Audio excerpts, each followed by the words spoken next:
প্রতিদিনই বাচ্চাদের টিফিন নিয়ে নানা রকম বায়না থাকেই, তো কিছু না কিছু বানাতেই হয়। তো আজকে চেষ্টা করছি বাচ্চাদের স্কুলের টিফিনের জন্য বা সন্ধ্যা স্ন্যাক্সের জন্য কিছু একটা বানাবো। এখানে চিকেনের সলিড কিছু মাংস নিয়ে নিয়েছি। মাংসগুলো প্রেসার কুকারে দিয়ে দিলাম, মাংসটাকে সেদ্ধ করে নেব। সাথে কিছু রসুন আর পেঁয়াজ কুচি দিয়ে দিচ্ছি স্বাদ মতো একটু লবণ, আর দিচ্ছি কয়েকটা গোলমরিচ। সব কিছু একসাথে প্রথমে সেদ্ধ করে নেব। মাংসটা সেদ্ধ করার পর আমি এটা মিক্সিতে পেঁয়াজ আর রসুন দিয়ে একটু এইরকম করে হালকা হালকা, পুরো মসৃণ না, একটু রোয়া রোয়া আছে, এইরকম করে মিক্সিতে একটু ঘুরিয়ে নিয়েছি দু একবার। এবার কিছু আলু সেদ্ধ করে রেখেছি, আলু সেদ্ধগুলো মাংসটার সাথে সুন্দর মতো মেখে নেব। আলু সেদ্ধগুলো মাংসটার সাথে মেখে নেব। আলুটা মিহি করে ভালো মতো ডলে ডলে নেব মাংসটার সাথে।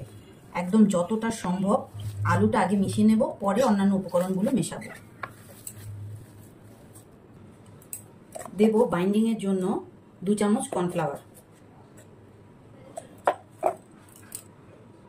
দেব লঙ্কা গুঁড়ো, সামান্য একটু কাবাব মশলা 1 চামচের মতো, সামান্য একটু লবণ। সবগুলো সুন্দর করে মেখে নেব।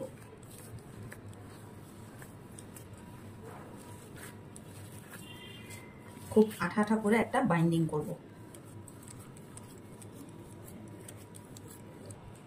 খুব সুন্দর করে মিহি করে আমি মেখে নিয়েছি, একদম পারফেক্ট ভাবে।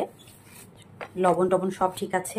আর যেহেতু বাচ্চারা খাবে, ঝালটা অল্পই দিয়েছি। যেহেতু গোলমরিচ দিয়েছিলাম, গোলমরিচটা এটার সাথে ব্লেন্ড করেছি, আর সামান্য একটু মরিচের গুঁড়ো দিয়েছি যাতে একটা সুন্দর স্মেল আসে, গোলমরিচের একটা স্মেল আসবে। আর কর্নফ্লাওয়ার আছে, একটু কাবাব মশলা আছে। একটু ভালো মতো ঠেসে ঠেসে মেখে নিয়ে তারপর এটার শেপ দেব। বাইন্ডিংটা করার আগে আরেকটা কাজ বাকি, সেটা হলো একটা ডিম দিয়ে দিতে হবে। ডিমটা সুন্দর করে মেখে নেব। আরেকটা উপকরণ, এটা আপনারা কোটিং করে ভাজতে পারেন, আর এটার সাথে দিয়ে একবারে তৈরি করে রেখেও দিতে পারেন। সেটা হচ্ছে সামান্য একটু ব্রেড ক্রাম্ব। আপনারা ব্রেড ক্রাম্বটা এখন কোটিং এর সময় দিয়ে দিতে পারেন। আমি এখানে 2 চামচ পরিমাণ ব্রেড ক্রাম্ব দিলাম। নয়তো যে কাজটা করতে পারেন, এগুলোর শেপ দিয়ে, কাবাবের শেপ দিয়ে তখন কোটিংটায় গড়িয়ে ব্রেড ক্রাম্বে গড়িয়ে ভাজতে পারেন। আমি বাচ্চাদের সময় যাতে বাঁচে তার জন্য আগেই আমি ব্রেড ক্রাম্বটা এটার সাথে মাখিয়ে নিলাম। এভাবেও করা যায়, আবার ব্রেড ক্রামের কোটিংটাও পরেও করে নিয়ে ভাজা যায়। যেটা আপনাদের ইচ্ছে আপনারা সেভাবেই করবেন। যেহেতু দেখা যায় সকালবেলা বাচ্চাদের সময় পাওয়া যায় না, তখন ঝটপটের জন্য আমি এই সহজ পদ্ধতিটাই বেছে নিলাম। এখন শেপের পালা। আমি এতটুকু পরিমাণ নিয়ে গোল করে শেপ দিচ্ছি কাবাবের মতো। এরকম ঘুরিয়ে ঘুরিয়ে গোল করে, এরকম হাত দিয়ে ঠেসে ঠেসে চেপে চেপে এরকম শেপ দিচ্ছি। আপনাদের যেভাবে যার ইচ্ছে ওইভাবে শেপ দিয়ে ভাজবেন, বাচ্চারা যেভাবে খেতে ভালোবাসে। আমি এরকম করে গোল করেই শেপটা রাখছি।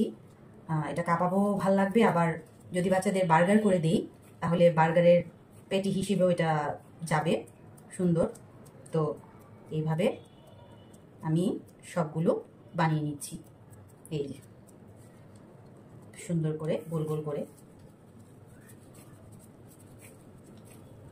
আর মাখাটা এত মসৃণ হয়েছে, কোনো দানা টানা কিছুই লাগছে না, খুব সুন্দর করে মসৃণ করে মাখা হয়েছে।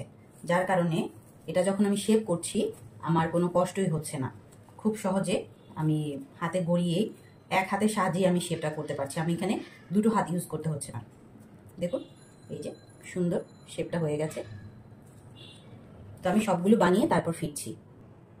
আমি সবগুলো সুন্দর করে তৈরি করে নিয়েছি, সবগুলো কাবাব রেডি হয়ে গেছে।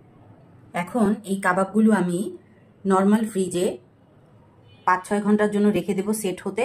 তারপর এটা আমি ডিপে সংরক্ষণ করব। কারণ নর্মাল ফ্রিজে এটা সেট হবার পর তারপর ডিপে সংরক্ষণ করলে ভালো হবে, না হলে একটার গায়ে একটা লেগে যাবে। তো আমি সামনে থেকে আপনাদের দেখাচ্ছি কি সুন্দর লাগছে। মাঝখানে মাঝখানে লাল লাল দেখা যাচ্ছে, সুন্দরই হয়েছে, ভালোই লাগছে।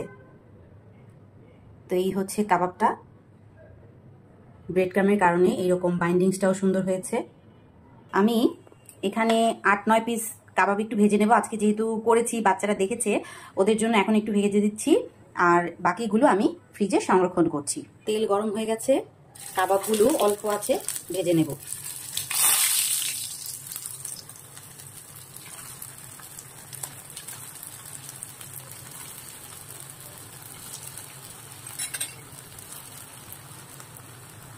কাবাবগুলো কি সুন্দর ফুলে উঠেছে। আস্তে আস্তে ভাজতে হবে, না হলে দুম করে লাল হয়ে যাবে, খেতেও ভালো লাগবে না পুড়ে গেলে। কাবাবগুলো পারফেক্ট ভাবে কুক হয়ে গেছে। এখন আমি সার্ভ করে নেব। আমি কাবাবগুলো সার্ভ করে নিচ্ছি। আর যেহেতু এটা মাংস জাতীয় খাবার, তাই অবশ্যই চেষ্টা করবেন এই জাতীয় খাবারের সাথে বাচ্চাদের একটু প্রচুর পরিমাণে স্যালাড দিতে, কারণ মাংস জাতীয় খাবারগুলো একটু বেশি আনহেলদি হয়, তারপরও আমরা বাচ্চাদের দিই। তারপরও এটার সাথে যদি প্রচুর পরিমাণে স্যালাড দেওয়া হয় তাহলে বাচ্চাদের এটার সাথে ফ্যাটও কেটে যাবে, খেতেও ভালো লাগবে। আমি সুন্দর করে সার্ভ করে নিয়েছি।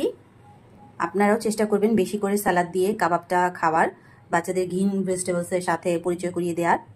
তো এ পর্যন্তই। আমার রেসিপিটা যদি ভালো লাগে লাইক কমেন্ট শেয়ার করে